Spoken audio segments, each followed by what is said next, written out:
कितने लोगों को भगवान पर विश्वास है? फिर से कंफर्म कराओ।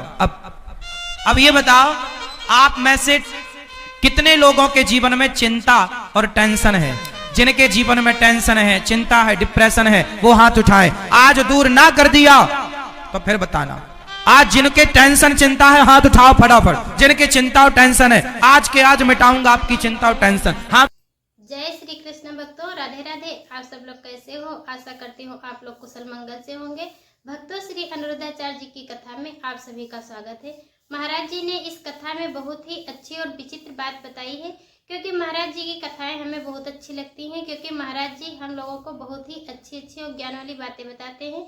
इसलिए कि महाराज जी की कथाएं हमें बहुत अच्छी लगती हैं, क्योंकि महाराज जी बहुत विस्तार पूर्वक और अच्छे विचार वाली बातें बताते हैं, जो हमारे जीवन पर्यंत काम आने वाली होती हैं। इसलिए महाराज जी की कथाएं हमें बहुत अच्छी लगती हैं। तो आपको पूरा सुनना है, क्योंकि हमारे जीवन में बहुत ही अच्छी महत्वपूर्ण बात बताने वाले हैं। आइए इस कथा को पूरा सुनना है। हम मिलते हैं आपको कथा के अंत में। हाथ उठा के पहले बताओ, हाथ उठा लो फास्ट। चिंता टेंशन वाले लोग उठा लिए, चलो अब नीचे करो।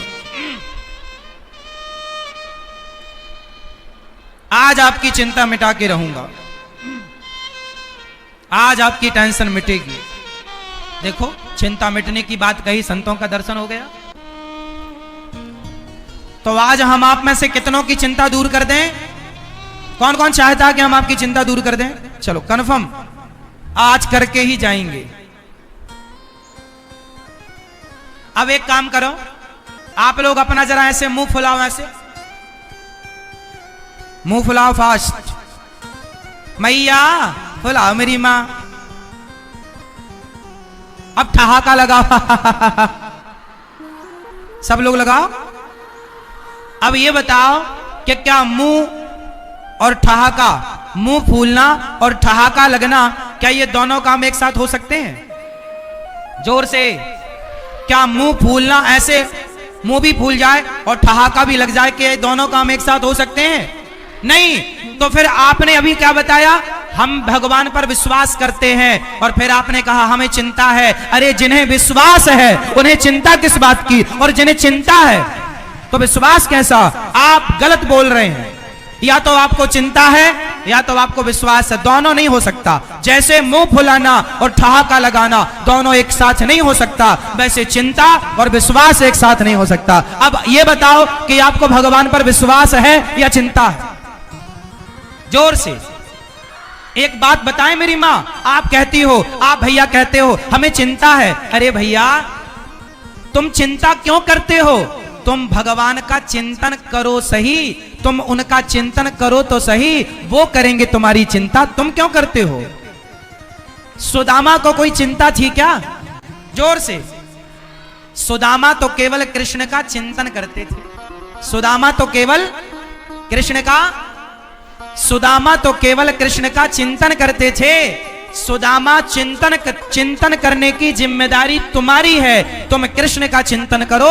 अब कृष्ण की जिम्मेदारी है कि वो तुम्हारी चिंता करेंगे, तुम खुद क्यों करते हो? आप लोग उनका चिंतन करो, वो आपकी चिंता करेंगे।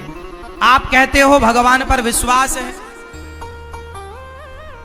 आप कहते हैं हमें भगवान पर विश्वास है, और कहते हो चिंता है। ना मेरी मां, जब विश्वास कर लिया तो तेरी मेरी बिगड़ी बनाना तेरा काम है, तेरी चौखट पे आना मेरा काम है, मेरी बिगड़ी बनाना तेरा काम है। प्रभु मैं तो आपका हो गया। जैसे छोटा सा बच्चा कोई चिंता नहीं करता, उसकी चिंता उसकी मां करती है, ऐसे भक्त बनकर शरण में चले जाओ भगवान की। भगवान चिंता करेंगे, आप निश्चिंत रहना। तो आज से चिंता नहीं करेंगे, क्या करेंगे? जोर से, भगवान का चिंतन। और आपके चिंता करने से कुछ ना होगा, विश्वास करो। भगवान है सब, वो आप अपना कर्म करो, आगे की जिम्मेदारी भगवान की। विश्वास रखो भगवान पर, कर्म ईमानदारी से करो, फिर देखना चिंताएं मिट जाएंगी, आप सुखी हो जाएंगे। प्रहलाद जी ने कहा पांचवी भक्ति विश्वास, भगवान का नाम मंत्र जाप मम दृढ़ विश्वासा, पंचम भजन सुवेद प्रकाशा। भगवान का नाम किसके साथ जपना है? विश्वास के साथ। तो कितने लोग भगवान पर विश्वास करेंगे? और चिंता का त्याग कर दो। विश्वास है तो चिंता नहीं होनी चाहिए। आप लोग कहते हो ना विश्वास है, विश्वास नहीं है आपको, आपको तो केवल चिंता है। आप कहते हैं मेरी बेटी का ब्याह कब होगा महाराज, मेरा दुख दूर कब होगा महाराज, मेरा घर कब बनेगा महाराज, मेरा कर्जा कब दूर होगा महाराज, मेरे बेटे की नौकरी कब लगेगी महाराज, मेरे शरीर का दर्द कब ठीक होगा महाराज। मेरी माँ, ये जो तुम्हारे दुख हैं, ये तो तुम्हारे दुख तुम्हारे कर्मों से मिलने ही मिलने हैं। इन दुखों को कोई माई का लाल दूर नहीं कर सकता। यदि संसार में आपका दुख कोई दूर कर सकता तो अब तक कोई कर देता। यदि दुख दूर कोई कर सकता है तो केवल भगवान दुख दूर कर सकते हैं। इसलिए क्यों किसी को पुकारना, क्यों दर दर की ठोकर खाना, क्यों ना भगवान के भरोसे रहना। आपका दुख कोई दूर नहीं कर सकता। बताओ, भीष्म पितामह भक्त है ना, पर बाणों की सैया पर लेटना पड़ा कि नहीं? हाँ या ना? अर्जुन भक्त है या नहीं? जोर से हाँ या ना? अर्जुन भक्त हैं, लेकिन 12 साल वनवास जाना पड़ा। तुम कितने भी बड़े भक्त हो, सुदामा भक्त थे, पर भाग्य में गरीबी थी तो भोगना पड़ा। जो तुम्हारे हिस्से का दुख है, चाहे हंस के उठाओ चाहे रोके उठाओ, कहीं माथा पीटने से तुम्हारा दुख दूर होता तो आज तक सबका दुख दूर हो जाता। इसलिए पागलों की तरह यहां वहां माथा ना पीटो, केवल भगवान के चरणों में विश्वास रखो। माथा पटकना है तो भगवान के चरणों में, हे प्रभु मैं आपका हूं, मैं आपकी हूं। यदि कोई दुख दूर कर सकता तो द्रौपदी का कोई दुख दूर कर देता, पितामह का दुख दूर कर देता। हमारे हिस्से का दुख हमें भोगना पड़ेगा। जो हमने कर्म किए हैं अच्छे या बुरे, भोगना पड़ेगा। हंस के भोगे या, इसलिए भोगो। को न काहू को सुख दुख कर दाता, निज कृत कर्म भोग सब भ्राता। ये ईश्वर की कर्म विधान है। आप लोगों को लगता है कि बाबा जी महाराज जी मंत्र पढ़ दें हमारा दुख दूर हो जाए ना, ऐसा कोई मंत्र नहीं है जिसको पढ़ के आप अपना दुख दूर कर लो। एक ही मंत्र है, केवल कृष्ण नाम, एक राम नाम। राम की शरण में जाओ, भगवान को रोकर पुकारो, वो दुख दूर करेंगे तो दुख दूर होगा। इंसानों के बस की नहीं है। इसलिए भोगना सीखो। हमारे जो दुख हैं वो हमें भोगने हैं। बड़े बड़े संतों ने अपना कष्ट भोगा है, बड़े बड़े संतों ने अपना कर्मदंड भोगा है। भगवान राम को 12-14 साल का वनवास मिला, उनका ही अपना कर्मदंड था। माता सीता को वनवास मिला, जाना तो पड़ेगा ना साहब। फिर अच्छा ये बताओ, एक छोटा सा प्रश्न आपसे मैं पूछ लूं। भगवान राम ने माता सीता को वनवास भेजा, ये सुना है आप लोगों ने? अच्छा ये बताओ, माता सीता के वनवास जाने में कारण कौन था, जिम्मेदार कौन था? जब माता सीता रावण के यहां से वापस आई, राम जी के साथ रहीं और राम जी राजा बने, सीता मैया रानी बनी, उस समय एक किसी धोबी के कहने से भगवान राम ने माता सीता को निकाल दिया। क्या किसी के कहने से राम जी ने सीता मां को निकाल दिया? क्या ये राम जी का निर्णय और न्याय सही था? उत्तर दो, सवाल है आपसे। क्या किसी के कहने से अपनी पत्नी को निकाल देना सही था? उत्तर हां या ना में। मां, मैया, भैया ध्यान से सुनना सरकार, बहुत गंभीर बातें आपको सुना रहा हूं, सुनिएगा। बताओ, राम जी ने माता सीता को वनवास भेजकर राम जी ने सही किया या गलत किया? या सही या गलत ये तो अपनी जगह है।